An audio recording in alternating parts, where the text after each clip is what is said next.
Thank you all for joining. We will begin. We want to first make mention that this class is going to be dedicated for complete refuah shlema for the young shliach, Ben Tzion Ben Brachalea, who's going through a procedure today. So we want to make sure that this should be dedicated for him. In general, whenever shluchim get together, it's a positive thing. It's a time of achdus and all. So we want to stress that you should have a complete refuah shlema. I'm trying to unmute Rabbi Mendy Rubenfeld, our first speaker. For some reason, it's not letting me. Oh, there we go. You're good?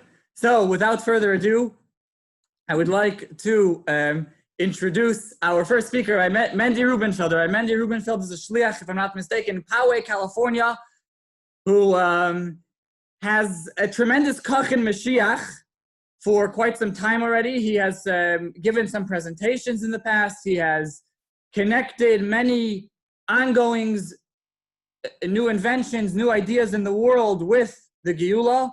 So we are honored to have him with us to share with us his thoughts on the Mashiach connection. Rabbi Rubenfeld, please.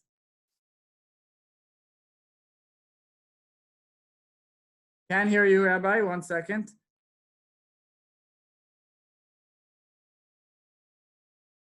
Couldn't you try to unmute yourself? There you go.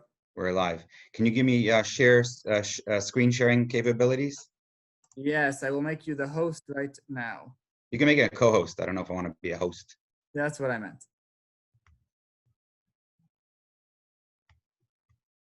All right, did you get it? Let me see. Yes. Very good. Okay. So I haven't been koching so long, as you mentioned. Certainly not as long as Rabbi Greenberg, but it's definitely too long, because I never expected to be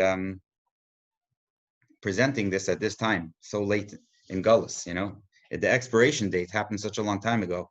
Never thought we'd still be here. But in any event, I wanted to say a yasher koach to you for pulling this together, to making this happen.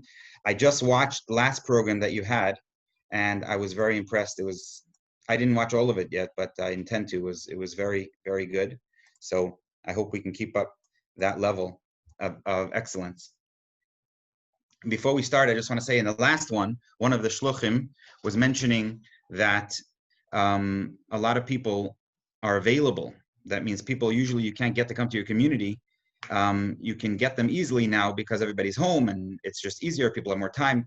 And I'm offering my services. If anybody'd like, I can definitely present to your communities. I've done it many, many times now in the last couple of months. I don't have to leave my room to do it, so it's very easy. And Baruch Hashem, I've had a lot of positive feedback from this. I think the point is that I'm going to try to make today is two things. One is the importance of this topic, and perhaps another way of seeing it, even though we're shluchim and we learn chassidus and we teach chassidus, it might be that we could use a tweaking in our focus. That's one thing I'm going to try to share. And the second thing is that this is a very much oifenam iskabel for our balabatim.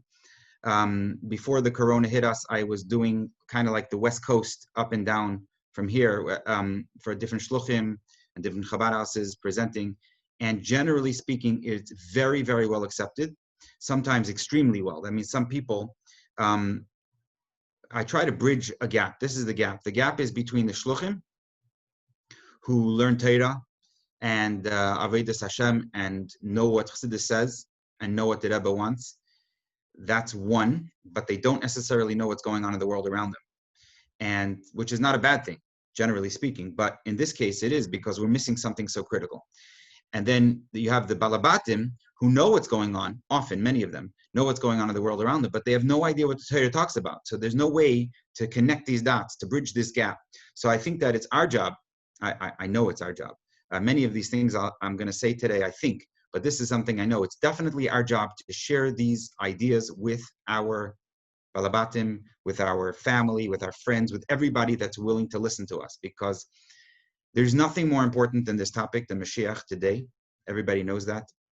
And while everything else we do is all part of bringing Mashiach, we know that the thing that's going to make it is by koching and learning about Mashiach. And I think this is such an easy way to move forward. So I was invited to speak at the JLI retreat a couple of years ago. This is where it really started for me. And Rabbi Bell came into the talk. And after he heard it, he mentioned something to me. He said, this was not an important talk. And he paused for a second. And I was thinking, oh, that's very nice to say. He said, this is the most important talk. And the idea is not so much what I'm going to share with you. He chapped that this is something that can be shared with the world. It is the most critical thing that we can possibly koch in. So, having said that,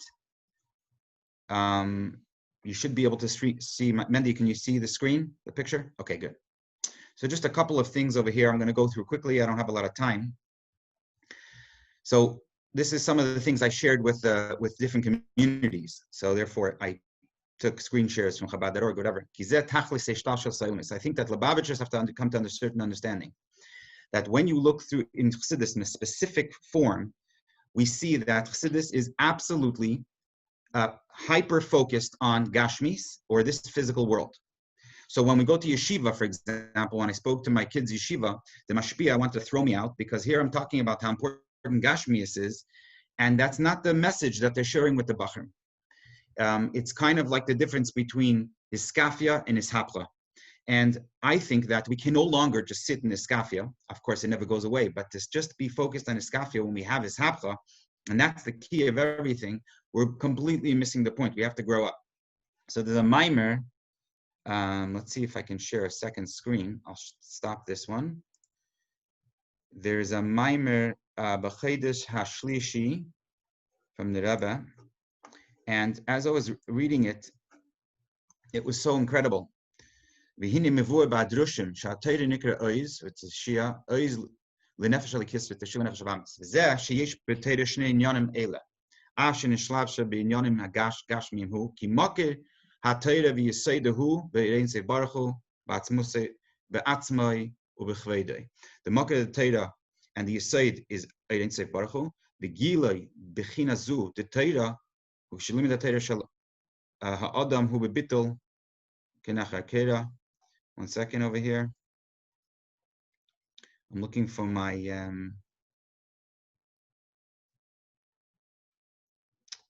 I thought I brought it up exactly to the part I need. 1 second.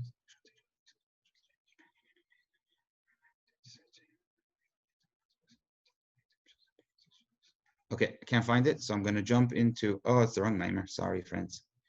I shared the wrong screen.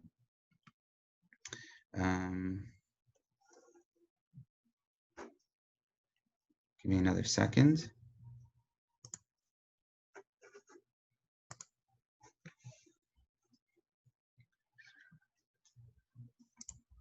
Here we go. Sorry about that. I'm about to talk about the powers of technology, and I can't seem to fully control it. It says, so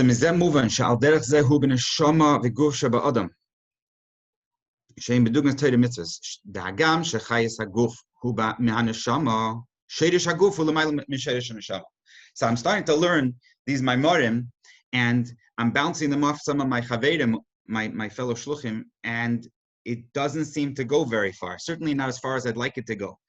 We have there's an evolution within the teachings of of Torah in general and the Rabbi in particular, and then we have our Rebbe. And our Rebbe keeps talking about how important the shadish of Gashmi is, that it's actually higher. The shadish of the Guf is higher than Neshama. It's an unbelievable concept. Another Maim here, Maim Rabbim, the Rebbe says, V'hinei, achidush b'zeh she'Maim Rabbim lo yuchlu l'tfes es ha'ava, de yeduash de shadish Maim Rabbim shehu teres ha'panasa, shehu b'chines ha'tayu, shekodem l'tikun. So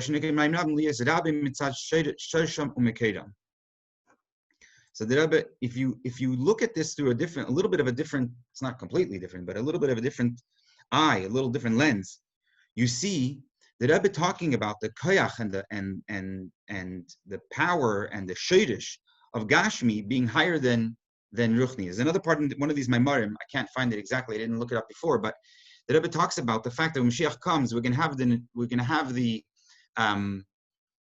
guf, and the neshama, it's not its place for the neshama after Mashiach comes in the Olam Atchiyah. And the Rebbe says, why is it that the neshama is going to be able to be there? Only because it gave chayas to the body during Golus. It's such a reversal of everything that you probably came to understand when you learned Chassidus on your own, you learned about Mashiach on your own. It's not that we have to have heaven on earth. We have to have bringing heaven down to earth. We have to have emergence of the two, without question. But ultimately, V'zeh kol ha'adam in the 12 psukim, the Rebbe says that it's about the Gashmi. We see is unequivocal, in my opinion, that Gashmi is the key. The Eibishter created everything not for the Ruchni, but for the Gashmi. Now we have to have Gashmi acting like Ruchni when Mashiach comes, because that's what Diri B'Tachtonim actually means. That the Eibishter is comfortable in this world. The Eibishter is at home in this world.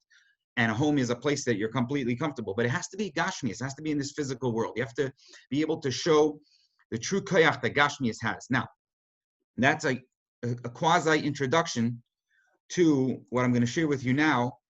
You may have seen this before. I kind of hope you did, but either way, it's fine. I'm going to share a short video of some of the Gashmias that's been taking place in the world. So again, Gashmias is what it's all about. And from the Yehudin that we have in the Torah, we know that certain things are going to happen in the Moshe Mashiach. Last week, or whenever you had the last talk, Rabbi Ives spoke about these things in a beautiful way. And I just want to go over some of the things that he didn't exactly show these particular things. So I'm going to share with you now. Just, Mendy, can you see the screen with the dark background and the white words? Yeah, I see the screen. While I have the mic for 1 second, I just want to say that the next speakers has to be finished at 2:30. So let's try to be to finish up. But how much time do I have? 1 minute, 2 minutes, 5 minutes? 3 minutes. 3 minutes. Okay.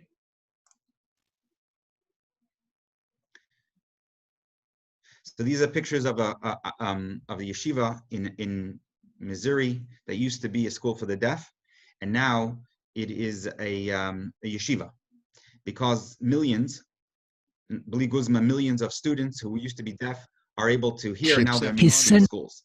So you see how, again, Gashmias has now allowed us to create an environment that is completely Mashiachtic, exactly what the Torah says. Natural vision is completely gone. But that's about to change at Oxford's John Radcliffe Hospital. But this will be a world first. Never before has a robot been used to operate inside the eye.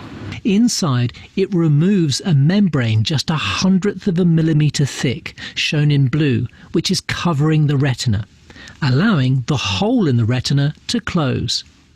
Just a few days later, and the results are clear. I can see it's 22 minutes past 9. Hey, hi. Hi, hello. The brains behind some of the biggest innovations in legs, MIT's Director of Biomechatronics, Hugh Hare. Oh, wow. So this is where we do the human testing on the ankle. Hugh's invented a new generation of bionic ankles with the help of military funding. Jen here has a pad that's communicating wirelessly, of course, to the bionic ankle. She's tuning various parameters. The timing of the ankle thrust is very, very important to walking efficiency. I mean, just by looking at it from here, I mean, if he was wearing long trousers, you wouldn't realize that he's wearing an artificial leg, would you? Right. Just like you don't realize I'm wearing 2 right now. Wow. Let me show you. Oh, wow, this is amazing. So fully articulating ankle. So it adapts. I can walk slowly. I can suddenly accelerate out. Stop immediately. The ankle has no idea what I'm doing. then how does it know when it's supposed to give power and when It's not? just responding to my body. The ankle has no idea that I'm going up steps or going down, but it responds appropriately.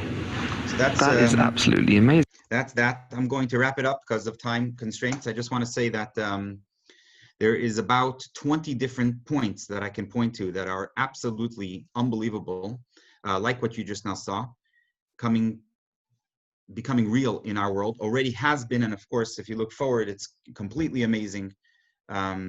So just keep up the good work, keep focused, and we'll be matzliach.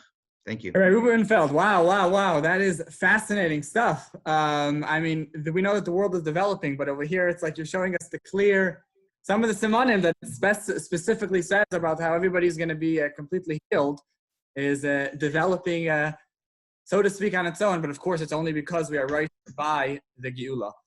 We really got to do a whole class at Rubenfeld just on this next time. Hey, hopefully, we won't have to because Mashiach will be here, but anytime. Amen.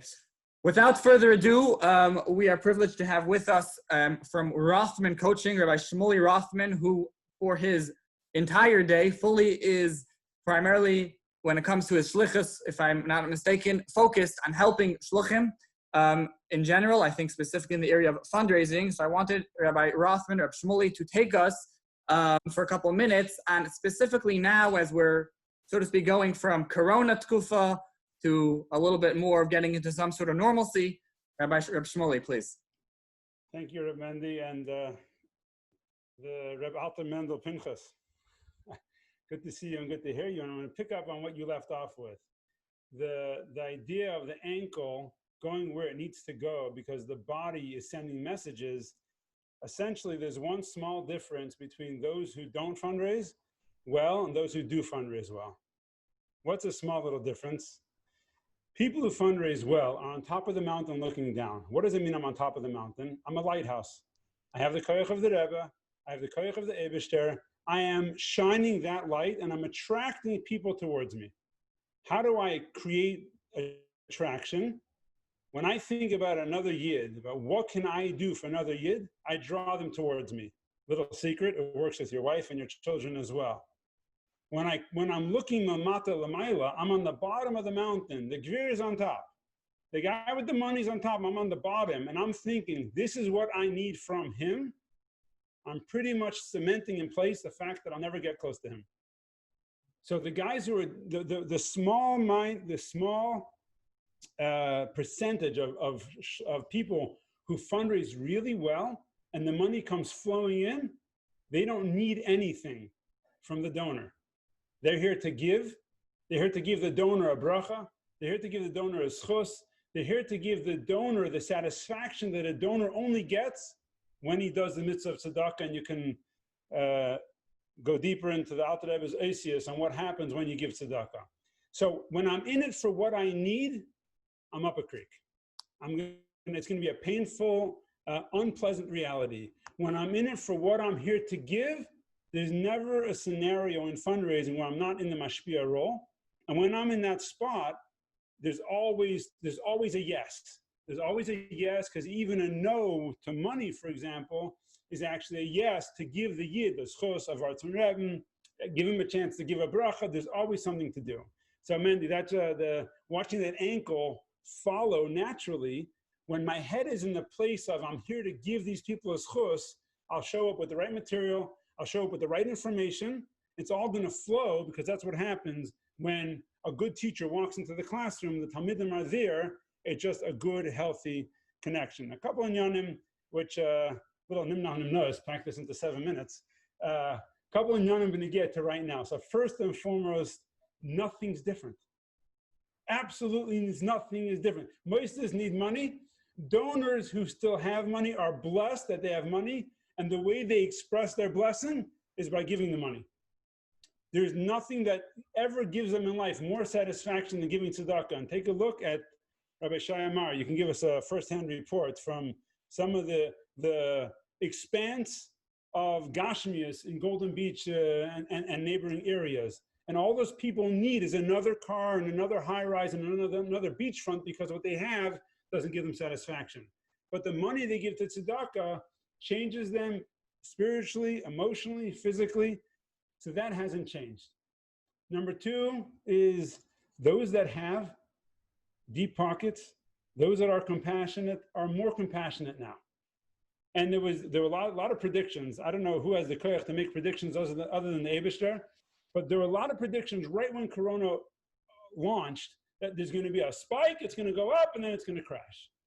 And it hasn't crashed yet. And it's not going to crash because Geim L'Chasadim are going to continue giving money. And they are, we're watching it every day. Shluchim, during the light, fundraisers across the non-for-profit arena who have not slowed down, who have not frozen by false fears in their head, but on the contrary, they've continued to engage, continued to upgrade their relationships and interactions with donors, are raising more money today than they ever have, and Yesh Lemer ever will. I'm going out on a limb over here. Ever since Moshe Rabbeinu told the Yidden to stop giving to the collection for the Mishkan, I don't know if there's ever been a time in history as ripe and ready as right now for what we're seeing in the philanthropic world. So in the whole chaos of what's going on, donors are finding grounding in their ability to give.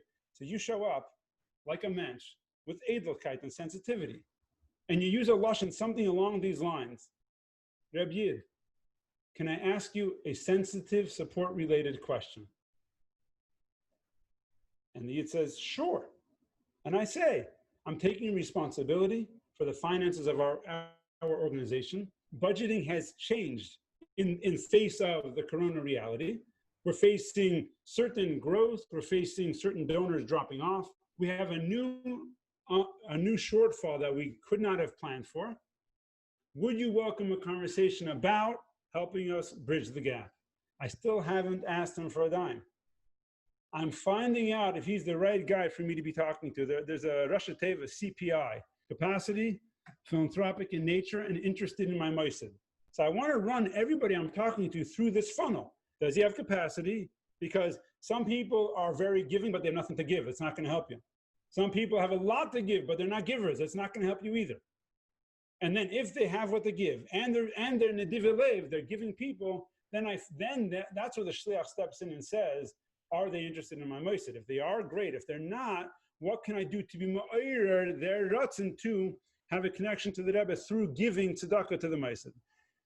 So when I come in an Eidel Eifen, I'm not showing up and saying, we need to have money today. It's a desperate situation. We're emergency fundraising. Maybe that works for some. I'm not going to argue with them. But when you take the derech haruka ktsara with fundraising, when you put the relationship first, you create the safety in the environment for the donor to understand you're approaching them you're from a relaxed place, from the lighthouse, shining the light. You're here today, your machshava in planning the conversation is one of, this Yid needs a bracha today. There's nothing he can do on Elam Hazeh Agashmi that can unleash brachas ad lidai as much as the mitzvah of tzedakah. I show up with that's my machshava before I come. What flows through my mouth in the in-person meeting is sweetness, goodness, happiness. He gets it. He catches it. Because on the flip side, if you've ever experienced this before, you would know it. Have you ever walked into a donor and on your mind was dollar signs? You were seeing his wallet, not his neshama. If you've ever had that, then the donor looked at your eyes, he saw dollar signs, he didn't see a human being. And whether he could give or can't give, he doesn't feel good. It's yucky. I don't know how you say that in English, but it's just not, it's not a good feeling when the person sitting across the table from me is mentally processing, this is how much money this guy owes me right now. I was sitting next to a very big Baal Tzedakah in Chicago, Mr. Ricky Rothman. And I heard him tell a chaver of his, this is a fellow who gives out millions every year. He's every single day in his office, he has a minion and people file in for tzedakah. It's lahafli what he does. And he turned to his friend and he bemoaned the fact. And he said, I never get satisfaction. Because everyone that comes in knows exactly how much I need to give them. They're never satisfied with what I give them, so they walk out grumpy. So I don't even get the momentary satisfaction of somebody being besimcha with what it is that I shared them. So when I come in neshama first, I'm here to give.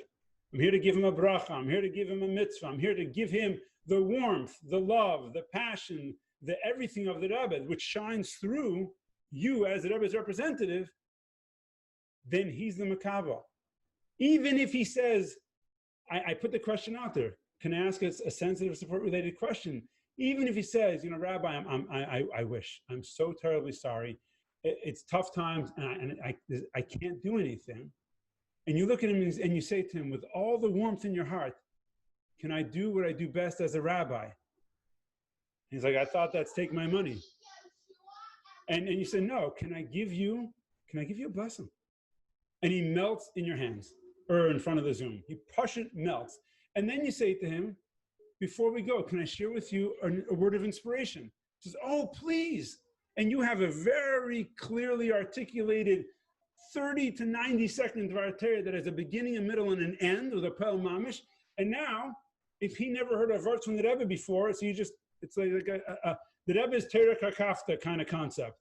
You just changed his mental, emotional, physical, spiritual existence for good, forever. So you walk away from there and it wasn't no. What do you mean? We had Mivtza Teira, Mivtza Avos Yisrael, Mivtza Mashiach, Mivtza. So Tzedakah maybe Tzedakah wasn't the one that worked today, but how many of the Rebbe's other Mivtzayim came right into play right here, right now? So in other words, it's a winning operation. When you're here to give, there's always what to give. And the last little nakuda is, when all else fails, say to the guy, before we go, can you give me a blessing? So just in case he couldn't give money, and just in case that created some sort of uneasiness where he just wasn't feeling good, because nobody likes to say no. When you put the microphone back in his hand, say, can you give me and the organization a blessing?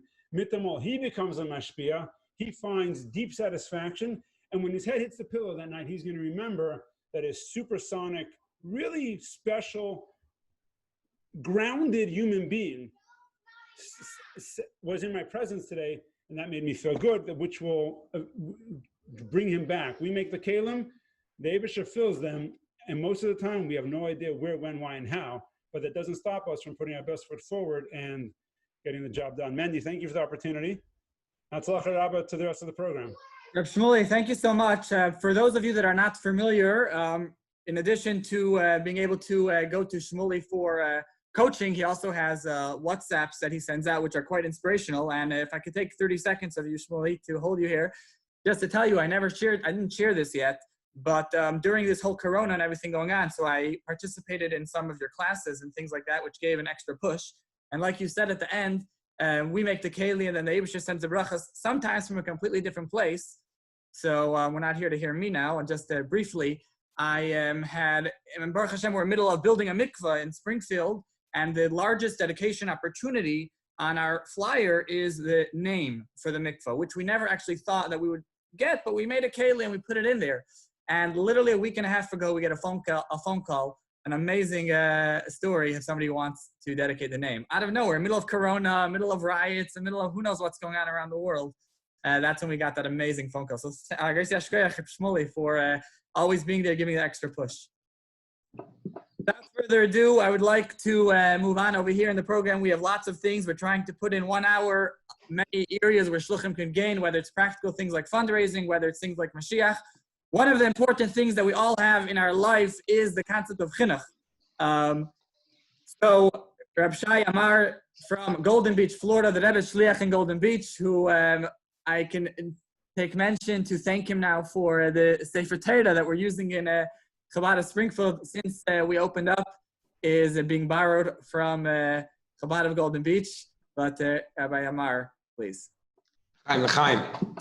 First of all, it's a privilege to be with such shluchim, and it's beautiful to have a group which is more in quality than quantity, because sometimes you get lost. You have big groups, but you don't know who you're speaking to. And here, it's a very special opportunity, a shakayach.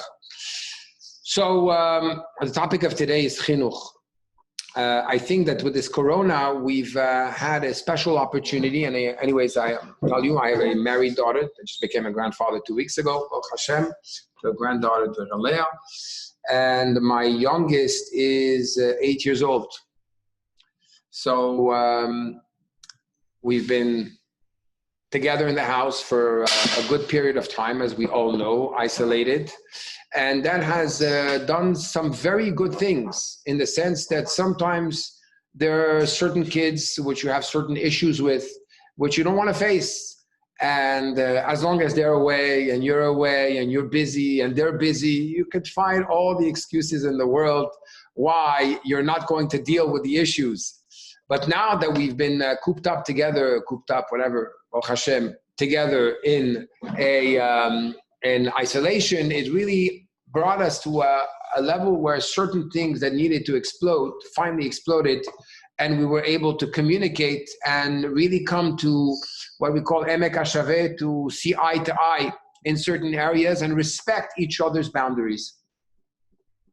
Our kids are not our objects. They're not our servants. I don't have to tell you that. They have a mind of their own, and they need us. They really, really rely on what we can offer to them. The Midrash says about Moshe Rabbeinu that when he first saw by the sneh, the Eibishter, one of the Midrashim says something beautiful, that the Eibishter had a doubt. How am I going to make my first impression? I don't have a second chance to make my first impression. Am I going to make it just like here at Har Sinai with the voice? Or am I going to make it with a small voice? If I make it with the voice, he's going to be in such trepidation, he'll never be able to come close to me. Moshe Rabbeinu will not be able to connect. And if I make it with a small voice, he'll never respect me. What did Hashem do? He put his voice and his expression in the voice of Amram, the father of Moshe Rabbeinu.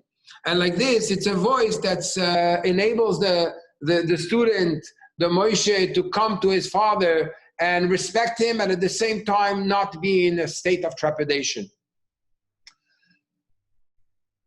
The Chida writes in Moire Be'etzba that each time the Eibishter wants to reveal himself to a prophet or to anybody, it's going to be through the face of the father or the face of the teacher. And that's why Eli HaKohen, when he is there sleeping and Shmuel wakes him up and says, I heard you called me. He says, no, go back to sleep. And this happened a few times till it tells him to say, Hineni. Hineni, I'm here. Why? Because this is the voice of Hashem in the voice of Eli HaKohen. The same thing goes with Yaakov Avinu and Yosef. We all know the story.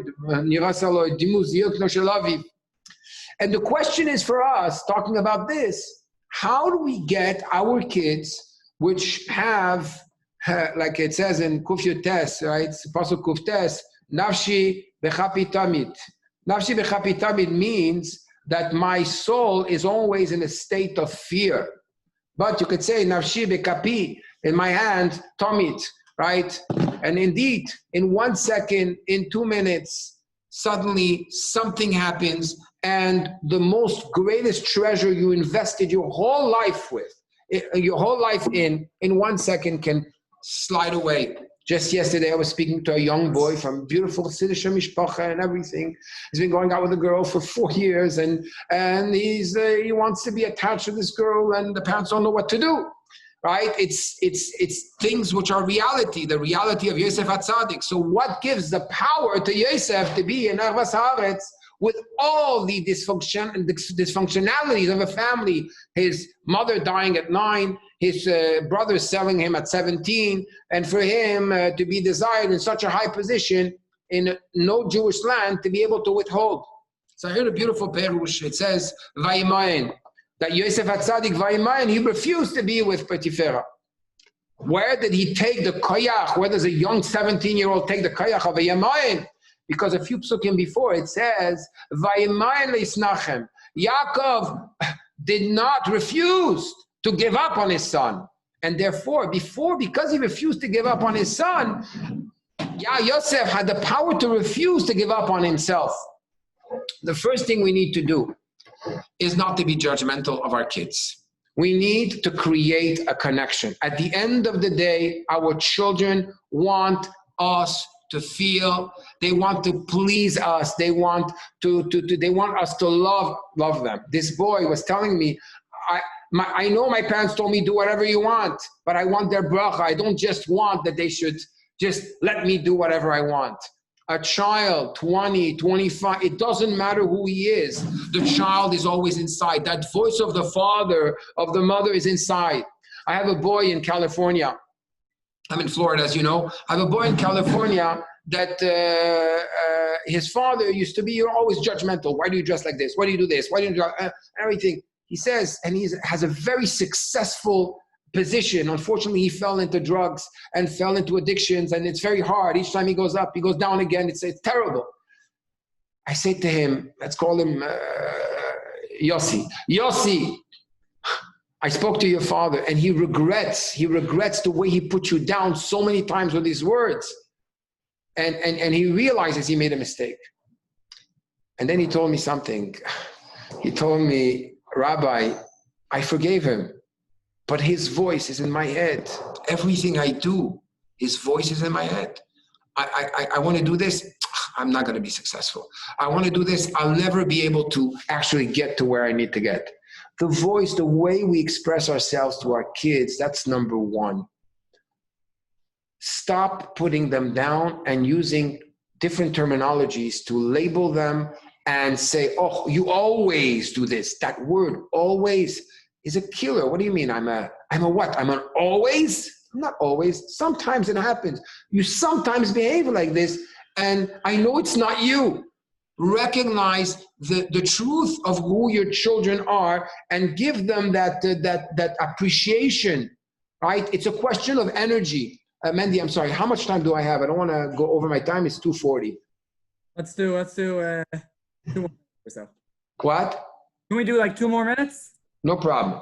So if I could say one thing, and if you could take this one thing for with you today, I think it will be a life changer.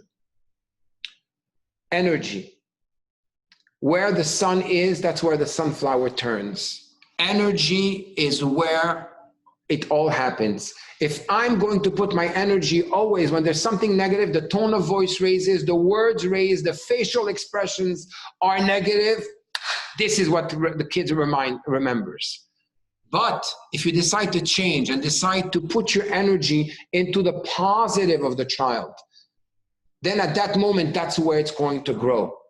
So let's try to change the focus of energy. Wow, you did something great. You want to say something bad, just toss it away. Finish with one story. My father-in-law, Rabbi Pinchas Gedalia Pashter,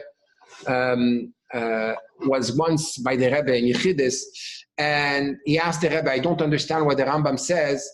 You have to hire a teacher for your child. Why can't you teach him himself? The Rebbe, I give 2 answers. One answer, he said, number one, the child is going to be so overwhelmed by the fact he wants to please his father, he won't be able to think straight and study properly. The father is going to demand so much from the child, and he's going to lose his patience, and he might not educate the proper way. Smith, thank you.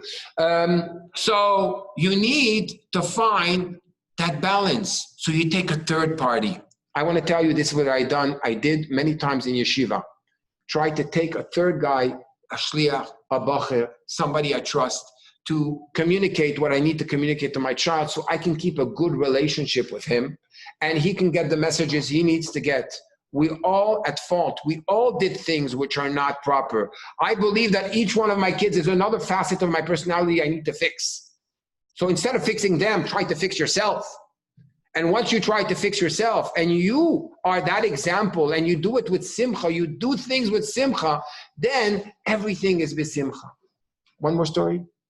Rabbi Dubav told me a story. He studies with a reform rabbi or a conservative rabbi in Orlando, in Chavrusa. And he said like this, he said that he asked the guy, he says, why did you become a conservative rabbi? Your father was an Orthodox rabbi. He says, you know why? Because whenever my father used to go buy lulav, he says, it's so schwer to be a yid. And then when he went to buy food and kosher food, it's so expensive. It's a Yiddishkeit like this, I don't want. Take your Yiddishkeit and go somewhere else. Let me become a conservative rabbi. That's a nice $250,000 salary, right? Like this, I can live the life and do whatever I want. Where you put your energy, the positivisms, The simcha that you do when you do things, it's not only what you speak, but you speak it positively. That is going to lift up your kids. So one practical exercise before you go to sleep, ask yourself, what did I tell my kid today that was nice? Try to do with each child, tell them 2 nice things where you lift them up.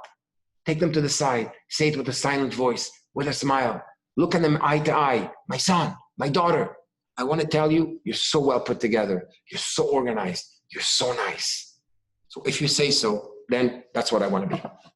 Thank you so much, Rabbi Amar. I'll just say that for a shliach of my age, it could sometimes seem like our kids are still, 1, 3, 5 years old, younger. This isn't applicable, but I would imagine that every word you're saying starts from very, very young, and it's important to put that right energy, as you're saying, all the way from the beginning. Thank you so much for taking from your time.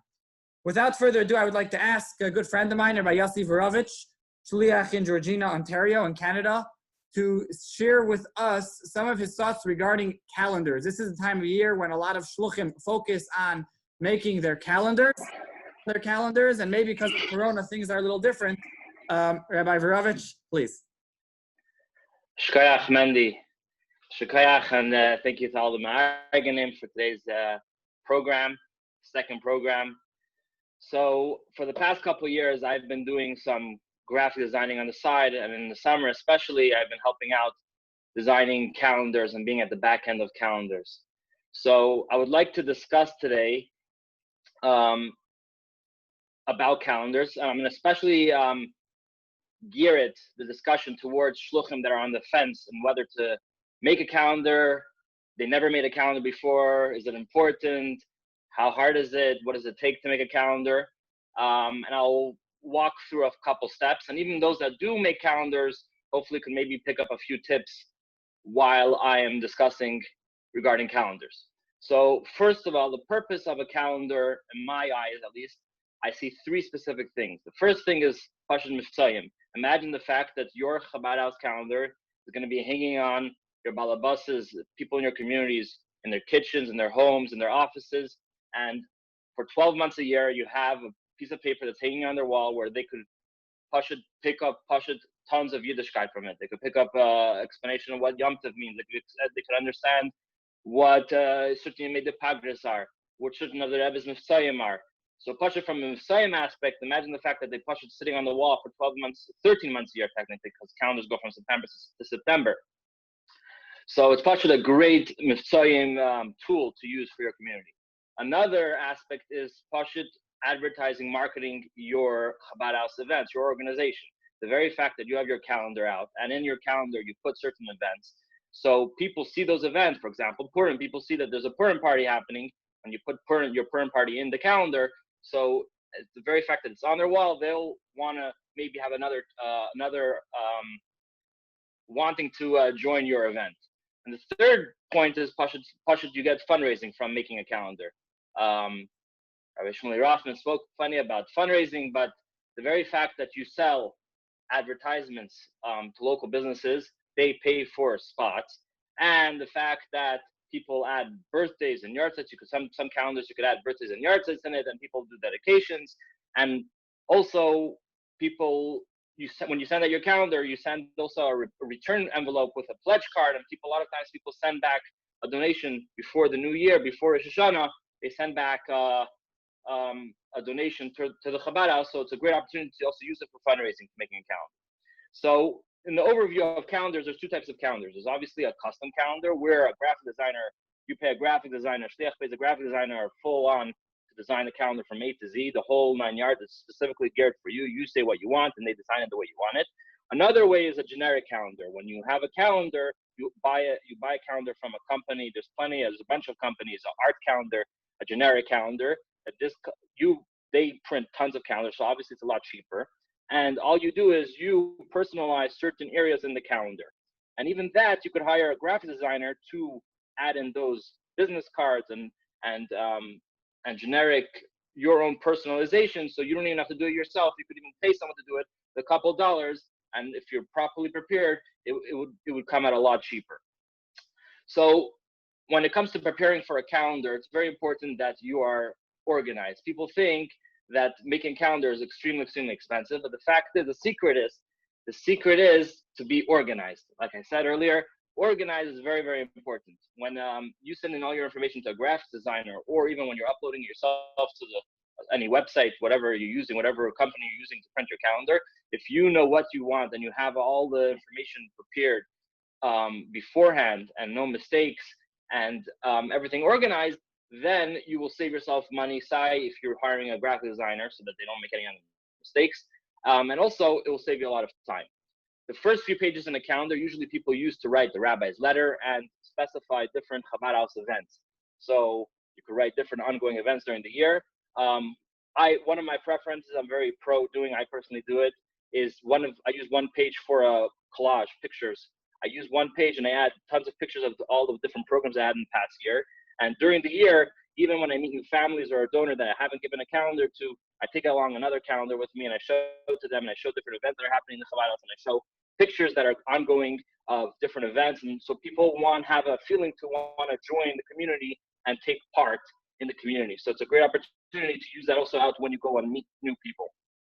When you get ads, so usually you send out a application. I personally, that doesn't work for me. I personally have to go into these businesses and sit down with them and discuss with them directly, and pitch them the idea to advertising your calendar. Most businesses have money put aside for advertising, and all you have to do is convince them to use some of that money towards your calendar.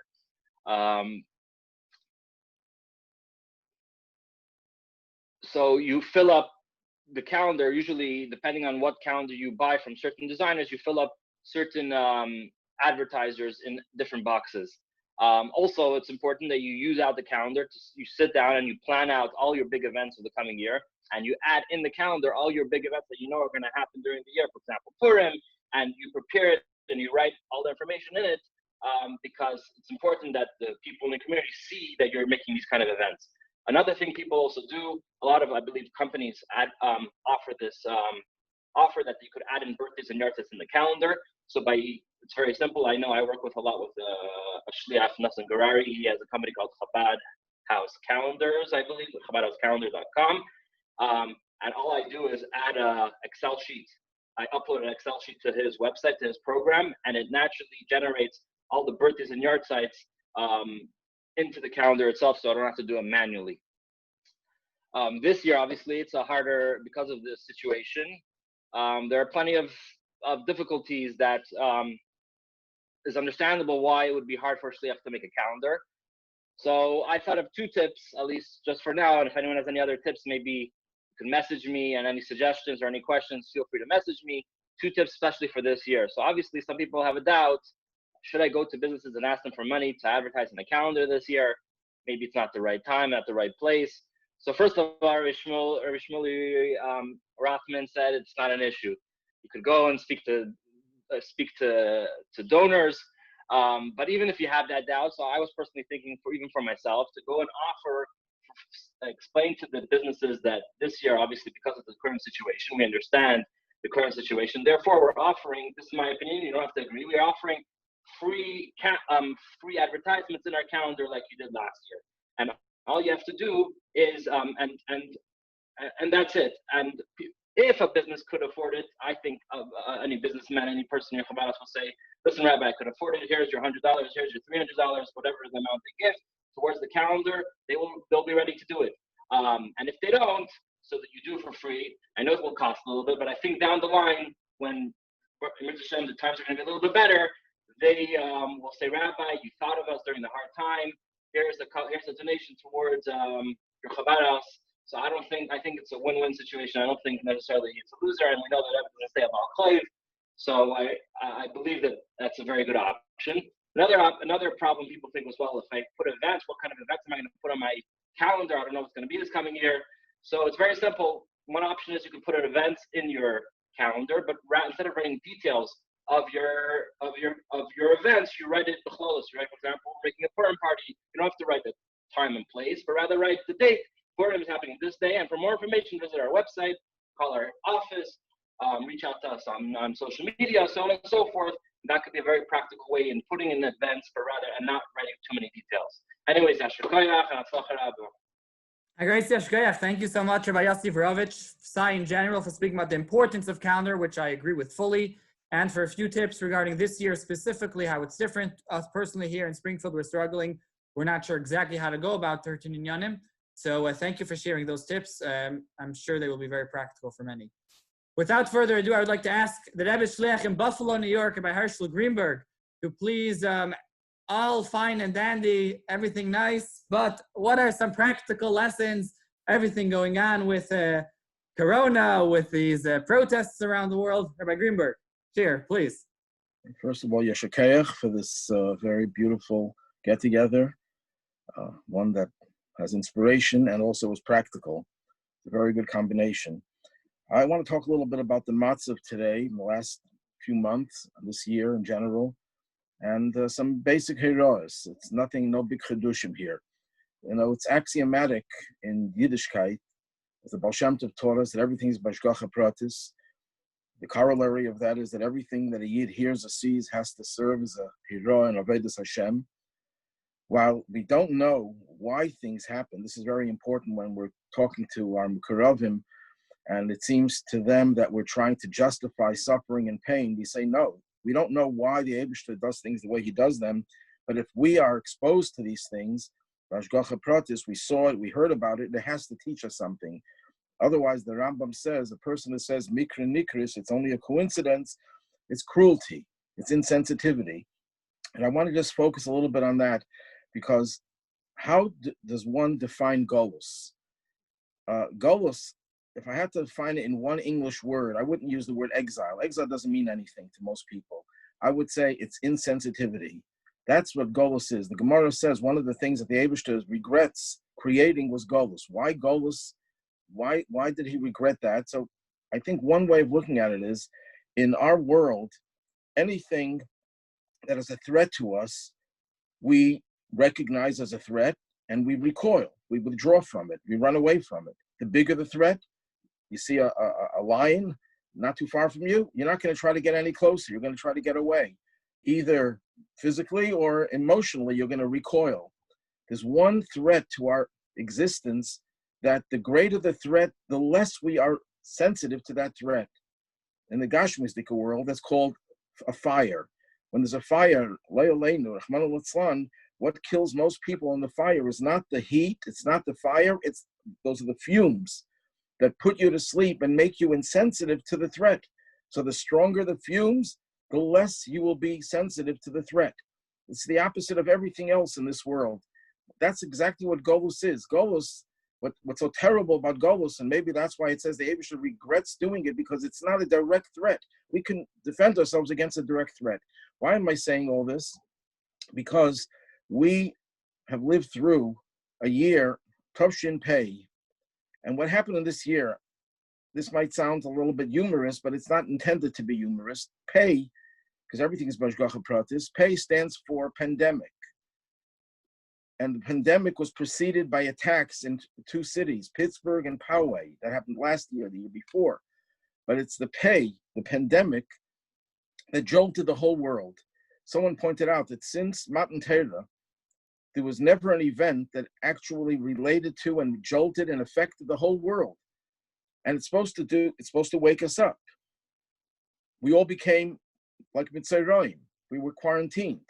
So what should we have looked at that, and what should we have concluded? The Rebbe talks about how much Mashiach is referred to as a Mitzrayim. We're all ready for the Gili of Mashiach, that our quarantine, we're separated, we're above, we're completely purified. It's only the edge of our garments. But instead, what happened? We went to sleep. We didn't accept what this jolt was really trying to tell us. It could have sent us a message that we don't have the ability to go to shul, to go to the mikveh. The Eibush is telling us, I love you and accept you the way you are, because your etzem is pure. Because we have the Gili of Yechida. But unfortunately, it didn't awaken in us, the Gili of Yechida, because if it had, we'd go out of our Golus Pnimi and we wouldn't be in Golus anymore. So what happened? We morphed into another P, the protests. Another Pei. Started off around Pesach, and we couldn't really celebrate Pesach properly. And then we went through Pesach Sheni. twice Pesach Sheni. Once Pesach Sheni in year, and the second time last week's Parashat Ba'aleischa. And what's the message of Pesach Sheni? Protest. Lama Nigara. Every one of us should have cried out to the Eibishter, Lama Nigara. Why should we not be able to daven in our shul? Why shouldn't we be able to keep our Chabad houses open? Why shouldn't we be able to use the mikveh? What precipitated that protest? It was the knee on the neck. So right away, in the way the Rebbe looks at everything, you hear a word, you say right away it's connection to Mashiach. The Beis HaMikdash is called the neck. When Yosef and Binyamin embraced each other, it says they fell on each other's neck and were crying about the churban of each other's Beis HaMikdash. So what happens? The Romans put their knee on our neck and they destroyed our Beis HaMikdash. And as long as the Beis HaMikdash is not rebuilt, there's another knee on our neck. And we can't breathe because the fumes of Golus are still very much desensitizing us. Because if they weren't, the whole world would have been awakened by the Shluchim that Mashiach is here, Mashiach is revealed, and he's concealed at the same time, and we have to bring the total Hisgalus of Mashiach. What were they protesting about? Mazlayu Chaza. They don't know what they're doing. Against the police. And many have already pointed out that we're also against the police. Shiva Shiftayich v'Yatzayich. We want Shaftim, we want Yayitzim. We want the Rebbe, who's the Shafet and the Yayitzadar. We don't want the Shetayich. We don't need police anymore. So we should be crying out and protesting the Golus. But what's the lesson? You have to take something practical from this. So the lesson is Tei Shnas Peh. The mouth is the essential thing. Number one, we have to cry out Ad Masai, Yechi HaMelech. And every expression to demand that we want the Geula. Number two, we have to start talking positive about each other.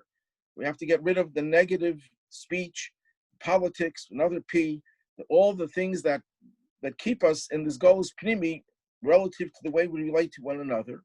And finally, Peh is to learn in Yani Geula Mashiach. There's nothing new that we have to do. We just have to take what the Rebbe told us and implement it in Peil Mamish, another Peil Mamish, and then we'll have a year of Pedus, a year of Pe'er, a year of Paratzta, a year of Pella, with his Galus of the Rebbe Melech HaMashiach, take of him Yad Mamish. We're also approaching Chav Ches Sivan. I think this year is Pei Shana. Pei Shana, right. So we have to take the Pei more seriously. Yeah. So as we're approaching Chav Ches Sivan, Gimel Tammuz, all these important and special days, we have to strengthen and focus in every area of our shlichus, especially the connection with Mashiach. We know that's the shlichus now of Kabbalas, B'nai Mashiach Tzidkenu. This week at Parsha Shlach, we shouldn't Chas V'Shal make mistakes of Meraglim or anything like that, but to know that the Rebbe's word is 100% and go with it, Biz himself, go with it until we bring about the complete Eskalus.